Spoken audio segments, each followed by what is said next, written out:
নমস্কার, আপনারা দেখছেন সোয়ান নিউজ। আমি আপনাদের হোস্ট শুভাঞ্জন। আজ থেকে ফুটবল বিশ্বকাপ 2026 শুরু হয়েছে। কমেন্ট বক্সে জানাতে ভুলবেন না আপনারা কোন টিমকে সাপোর্ট করছেন। চলুন দেখে নেওয়া যাক আজকে কিছু বিশেষ খবর। মমতা বন্দ্যোপাধ্যায়ের পাশে থাকার বার্তা শত্রুঘ্ন সিনহা। তৃণমূল কংগ্রেসের সাংসদ শত্রুঘ্ন সিনহা জানিয়েছেন তিনি মমতা বন্দ্যোপাধ্যায় ও তৃণমূল কংগ্রেসের সঙ্গেই রয়েছেন।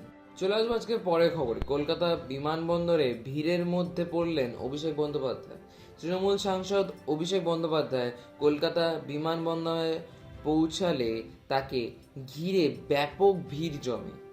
ভাইরাল হওয়া এই ভিডিওতে দেখা যায় ভিড়ের মধ্যে দিয়ে গাড়ি পর্যন্ত পৌঁছাতে তাকে বেশ বেগ পেতে হয়েছে। চলে আসো আজকে পরের খবরে। 2026 ফুটবল বিশ্বকাপ নিয়ে গণিতবিদের ভবিষ্যৎবাণী।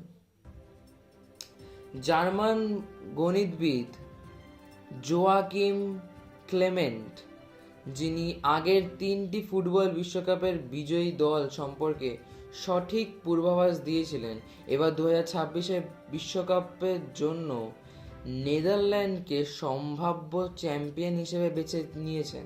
চলে আসবো আজকে শেষ খবরে। কৌতুক অনুষ্ঠানকে ঘিরে 3 জনের বিরুদ্ধে এফআইআর। মহারাষ্ট্র সাইবার পুলিশ কৌতুক শিল্পী প্রণীত মোরে, গুরগাঁওয়ের প্রযুক্তিকর্মী হিমাংশু জাংরা এবং চিকিৎসক সেজল পাওয়ারের বিরুদ্ধে এফআইআর দায়ের করেছে। একটি কৌতুক অনুষ্ঠানে করা কিছু বিতর্কিত মন্তব্যকে কেন্দ্র করে এই পদক্ষেপ নেওয়া হয়েছে। বিষয়টি নিয়ে সামাজিক মাধ্যমে ব্যাপক আলোচনা শুরু হয়েছে। আজকের জন্য এতটাই। ধন্যবাদ। ভালো থাকবেন, সুস্থ থাকবেন। Stay tune with Swan news.